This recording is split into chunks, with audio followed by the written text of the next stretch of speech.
नमस्कार दोस्तों, मैं सरोज पांडे। कल 21 मार्च है और 21 मार्च को ओशो को संबोधि हुआ था। संबोधि क्या है, मोक्ष क्या है, मुक्ति क्या है, ब्रह्म ज्ञान क्या है, आत्मज्ञान क्या है, ये पांचों शब्द का एक ही मतलब होता है। आज हम लोग कोशिश करेंगे इस शब्द को समझने का। क्या होता है मतलब, ओशो को संबोधि प्राप्त हुआ मतलब क्या हुआ।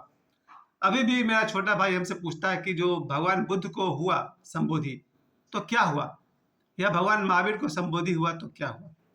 अगर हम लोग कितना भी अनुमान लगा लें, अभी तक ज़्यादा कुछ नहीं कहा जा सकता है कि जिनको संबोधि होती होगी उनको क्या पता चल गया। जिन्हें आत्मज्ञान हो गया तो कौन सा ज्ञान हो गया। तो इस बारे में मैं यही कह सकता हूँ कि एक तो मुझे नहीं हुआ है तो मैं इसके बारे में क्या कह सकता हूँ, लेकिन जो मैक्सिमम प्यास ओशो ने जगाई वो मैं आप सबको बताना चाहता हूँ, क्योंकि आज मेरे बच्चे भी कहते हैं कि मोक्ष हमारा उद्देश्य है। मोक्ष, मुक्ति, ब्रह्म ज्ञान, आत्मज्ञान, एनलाइटनमेंट, संबोधि होना ही चाहिए जीवन में। क्या है संबोधि? संबोधि को समझने के लिए थोड़ा सा समय आप लोग मुझे दीजिए तो मैं आप सबको बता सकूं। मन आदमी को जिंदगी भर दौड़ाता है कुत्ते की तरह, पागल की तरह। ये मन हाथ जोड़कर सरेंडर कर दे, वही संबोधि है। मैं फिर से कहना चाहूंगा, संबोधि है मन के दौड़ का समाप्त हो जाना। बहुत मुश्किल बात मैं आपसे कह रहा हूँ और बहुत आसान भी है, क्योंकि मैं अपने बल पे कह सकता हूँ मन एक से एक झंझट पैदा करता है सुबह से लेकर रात तक। हम सुबह सोकर उठते हैं, वहां से लेकर के रात सोने तक मन की गुलामी करते हैं, और जब सो जाते हैं वहां भी मन फंक्शन करता है। रात भर सपने, कल्पना, विचार, वहां भी शांति नहीं है। ये शांति का सबसे बड़ा दुश्मन मन। इसी मन का मिट जाना संबोधि है। इसको ठीक से समझें, क्योंकि कल ओशो का संबोधि दिवस है और इस संबोधि दिवस के अवसर पर मैं कहना चाहता हूं, आज लाखों करोड़ों नौजवान हैं जो जानते हैं कि मोक्ष जीवन का लक्ष्य है। बाकी सब आते रहते हैं, अपने आप आ जाएंगे। मोक्ष परम लक्ष्य है। अभी मैं किसी भी बच्चे से मिलता हूँ जो 18 साल का है, 20 साल का है, वो सीधा ही बोलता है कि हमको शादी नहीं करना है। बहुत ही शुभ घड़ी आ गई है जब मैं कई लड़कियों से मिलता हूँ, वो लड़कियां कहती हैं हमको शादी नहीं करना है। बहुत सारे लड़कों से मैं मिलता हूँ, वो कहते हैं हमको शादी नहीं करना है। बहुत ही बढ़िया ये लक्षण मुझे दिखाई पड़ा। उन्हें एक चीज़ दिखाई पड़ गया है कि शादी या विवाह है तो गुलामी। चाहे कितना भी सुंदर नाम दे दीजिए, ब्यूटीफुल नाम दे दीजिए, विवाह हो या शादी, है तो गुलामी। एक बार 9 बजे रात को आप सड़क पर घूमते पाए गए तो आपकी पत्नी का फोन आएगा, कहाँ है जी, क्या कर रहे हैं, और आपको घर की तरफ भागना पड़ेगा। तो चाहे पति हो या पत्नी हो, एक बार विवाह हो गया फिर आप एक दूसरे के मर्जी के खिलाफ कुछ नहीं कर सकते। अगर आप पति हैं तो आप अपनी पत्नी के मर्जी के खिलाफ बहुत ज़्यादा उड़ नहीं सकते हैं, और अगर आप पत्नी हैं तो पति के मर्जी के बगैर आप बाजार भी नहीं जा सकते हैं। ऐसा अब तक का लोगों का सोच रहा है। इसलिए विवाह एक बंधन है, गुलामी है, मजबूरी है। यहाँ तक बच्चे समझ गए। ये जो विवाह की उच्च अवस्था है वो शिव पार्वती, भगवान राम और माँ सीता, राधा कृष्ण, उनके खैर विवाह ही नहीं हुआ था। तो विवाह की ऊंचाई को अभी छोड़ दीजिए, वो मैं आज के मोबाइल में बात नहीं करने वाला हूँ। आज के वीडियो में हम लोग बात करेंगे, संबोधि की बात करेंगे। मन की गुलामी से सब परेशान है। इसी मन से बाहर निकले ओशो। कैसे निकले उसकी भी हम लोग बात करेंगे, किन विधियों से निकले। ओशो ने मैक्सिमम कोशिश किया है समझाने का कि संबोधि क्या है, और मैं अभी भी जानता हूं कि असंबोधि क्या है वो हमको पता है, नॉन एनलाइटनमेंट क्या है वो हमको पता है। तो लगभग इसका विपरीत होता होगा, क्योंकि मन का जो रोग है, पांचों रोग जो मन के हमारे हैं। चलिए पहले लोग शुरू करते हैं, लोभ की बात करते हैं। अगर देखा जाए तो मन का पहला जो बीमारी है वह लोभ। लोभ के कारण आदमी सुबह में 4 बजे भोर में बच्चे को जगाता है, बोलता है बेटा पढ़ो। अब बच्चे को पढ़ा रहा कि इस आशा में कि उसकी नौकरी हो जाएगी, फिर उसकी शादी होगी, फिर उसके बच्चे होंगे, वो घर बनाएगा, गाड़ी होगी। इस कारण से लोग बच्चे के जो प्राकृतिक नींद है उसको खराब कर दे रहे हैं। लोग 5 बजे सुबह में बच्चे को जगाते हैं और 6 बजे सुबह में बच्चे को तैयार करके स्कूल भेज देते हैं, सिर्फ इसलिए कि बच्चा पढ़ लिख करके नौकरी करेगा। ये लोभ का खेल है। आप इसको चाहे और कोई भी नाम दे दें, लेकिन हमको पता है ये लोभ है। एक समय था यही भारत जहाँ पर भगवान राम से लेकर के आज ओशो और बाबा बागेश्वर तक के लोग इस धरती पर हैं।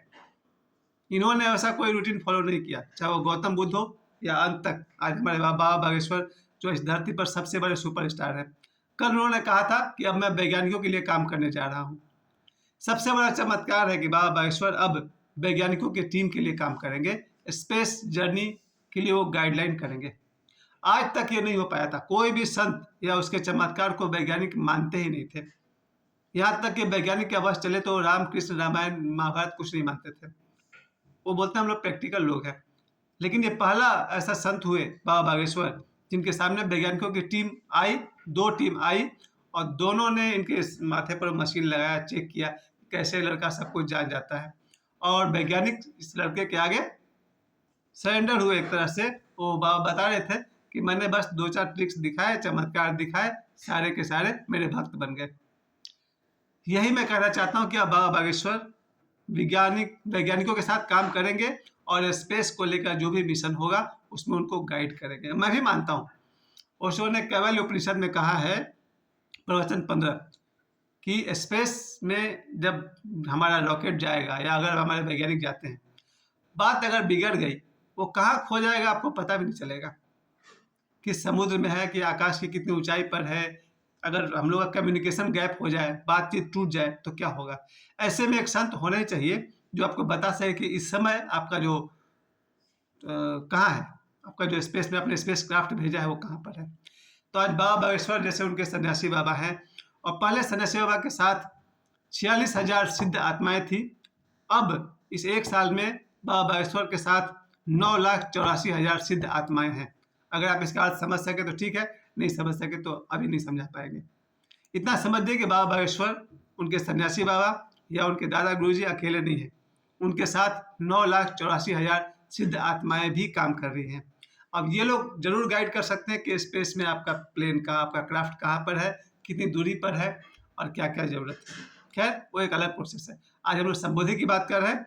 तो संबोधि मन के लोभ के कारण हम लोग बच्चे को बचपन से पढ़ाते हैं, फिर उसकी शादी करते हैं, दहेज मांगते हैं, नौकरी में ऊंची तनख्वाह मांगते हैं, ट्रांसफर वगैरह वगैरह, जिंदगी बीत जाती है लोभ के पीछे दौड़ते दौड़ते। इस लोभ का मिट जाना संबोधि है। दूसरा नंबर में आइए क्रोध। बच्चा जब जन्म लेता है उसके 3 महीना के बाद से वो क्रोध करना शुरू करता है, या उससे पहले भी कर लेता होगा।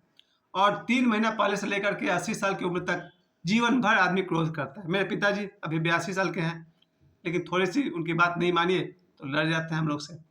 तो क्रोध बचपन से लेकर के बुढ़ापे तक पीछा करता है, और ये क्रोध हमारे शरीर में जहर पैदा करता है, मन में जहर पैदा करता है, हमारे संबंधों में जहर पैदा करता है। इस क्रोध के पार चले जाना संबोधि है। तीसरा अगर हम लोग मानते हैं काम वासना, काम, क्रोध, लोभ, अहंकार और ईर्ष्या। फिलहाल मैं इन 5 को लेकर चलता हूँ। काम वासना बहुत ही बढ़िया प्राकृतिक देन है। काम वासना जो भगवान कृष्ण कहते हैं कि शास्त्र विदित काम मैं हूँ, जो शास्त्र सम्मत काम मैं ही हूँ। भगवान कृष्ण गीता के 10वें अध्याय में कहते हैं जो काम वासना है, हे अर्जुन, वो मैं ही हूँ, मैं ही कामदेव हूँ।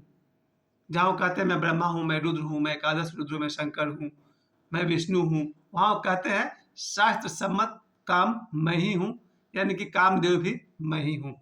यानी कि जो काम वासना है प्रकृति की बहुत बड़ी देन है। ईश्वर ने हमारे शरीर में, हमारे मन में जो भी काम वासना दी है वो बहुत ही प्राकृतिक है, बहुत ही नेचुरल है। और जब ये अप्राकृतिक हो जाता है, अननेचुरल हो जाता है, तो आदमी को पागल कर देता है। फिर 8 साल का बच्चा अगर पार्टी में खाना खाने गया है, वो हो सकता है किसी सुंदर लड़की की तरफ देख रहा है। आजकल तो बहुत सारे वीडियो में देख रहा हूँ, शॉर्ट वीडियो, जिसमें 8 साल के बच्चे किसी सुंदर लड़की की तरफ देख रहे हैं एकटक, बिना पलक झपकाए। ये होता है काम का विकृत रूप। जब एक 8 साल का बच्चा जिस उम्र में उसको पढ़ना लिखना और खाना पीना चाहिए, वो लड़की की तरफ देख रहा है, तो समझिए कि काम वासना ने अब कृष्ण का रूप नहीं ले लिया है, कोई और रूप ले लिया है। ये काम वासना बच्चे से लेकर बूढ़े तक, जब तक आदमी मर नहीं जाता है, वहां तक आदमी को दौड़ाया जाता है। इसके वजह से न जाने कितने तरह के अपराध होते हैं। खैर, इस काम वासना का अगर शास्त्र सम्मत रूप है तो बढ़िया है, और अगर कुरूप हो जाए, डिफॉर्म हो जाए, परवर्ट हो जाए, तो ये काम वासना 1000 अपराध को जन्म देता है। इस काम वासना से ऊपर उठ जाना संबोधि है। और उसके बाद मैंने कहा अहंकार। अहंकार तो समझ में आना बहुत मुश्किल है, हमको तो खैर दिन भर में 20 बार पकड़ते रहता है। अहंकार क्या है?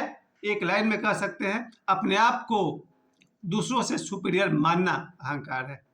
अगर आपको लगता है कि आप दूसरों से श्रेष्ठ हैं, आप दूसरे से अच्छे हैं, आप दूसरे से ज़्यादा ईमानदार हैं, आप दूसरे से ज़्यादा सीधे साधे हैं, दूसरे से अधिक धार्मिक हैं, यही अहंकार है। अपने आप को स्पेशल मानना अहंकार है, दूसरे को तुच्छ समझना अहंकार है। तो इन अहंकार से ऊपर उठना संबोधि है। और पांचवी बात मैंने की ईर्ष्या। ये ईर्ष्या भी मिलता जुलता है, लोभ से ही मिलता जुलता है। काम, क्रोध, लोभ, मद, मत्सर ईर्ष्या का नाम है। ये जो ईर्ष्या है, मेरे पास छोटा घर है, किसी के पास बड़ा मकान है, अगर वो इससे परेशान है, और जीवन भर लोग परेशान रहते हैं। कोई महंगी से महंगी कार खरीदता है कि पड़ोसी उससे बड़ी कार खरीद ले, फिर आप परेशान हो जाएंगे। आपके घर से बड़ा किसी और का कार हो, आपकी बीवी से ज़्यादा सुंदर किसी और की बीवी हो, तो परेशान है। इस अहंकार की यात्रा का भी समाप्त होना संबोधि है। अब संबोधि क्या है, जिस दिन मुझे होगा जरूर आप लोग को मैक्सिमम हिंट्स देने की कोशिश करूंगा। फिलहाल मैं यही कहूँगा, 21 मार्च 1953 को ओशो को संबोधि प्राप्त हुआ। ओशो संबोधि दिवस पर सभी ओशो प्रेमियों को ओशो संबोधि की हार्दिक शुभकामनाएं। और जितने लोग मेरे इस वीडियो को देख रहे हैं, आप सबको भी मैं कह दूं कि लोभ, क्रोध, काम, अहंकार और ईर्ष्या से एक दिन आप ऊपर उठ सके तो आपके लिए भी संबोधि है। ये सब आपके जीवन में रहे, आपके जीवन में लोभ रहे, क्रोध रहे, काम रहे, अहंकार रहे, ईर्ष्या रहे, पर इनका आप उपयोग कीजिए। गौतम बुद्ध भी उपयोग करते हैं, जब प्रवचन करते हैं तो मन का उपयोग करते हैं। हर संत के पास धन होता है, गाड़ी होती है, मान सम्मान होता है। क्यों? ये लोग इन पांचों चीजों का उपयोग करते हैं। जब भी कोई ब्रह्मज्ञानी हो जाता है, वो इन पांचों चीज का उपयोग करता है। वो भी आपकी तरह मन का उपयोग करता है, लेकिन जो इस मन को उपयोग कर पाता है वही संबुद्ध है, वही एनलाइटेंड है। मुझे समय देने के लिए आप सभी को बहुत बहुत धन्यवाद। एनलाइटनमेंट, जो ओशो का एनलाइटनमेंट है, उसकी मिनिमम एक शर्त ओशो ने कही है, प्रतिदिन 1 घंटा ध्यान करनी चाहिए, और हो सके तो 1 घंटा से ज़्यादा, 2 घंटा, 3 घंटा, 5 घंटा, 24 घंटा, आपकी मर्जी। मुझे समय देने के लिए आप सबको बहुत बहुत धन्यवाद। कल फिर बात करेंगे इसी विषय पर, ओशो संबोधि दिवस। मुझे समय देने के लिए आप सभी को बहुत बहुत धन्यवाद।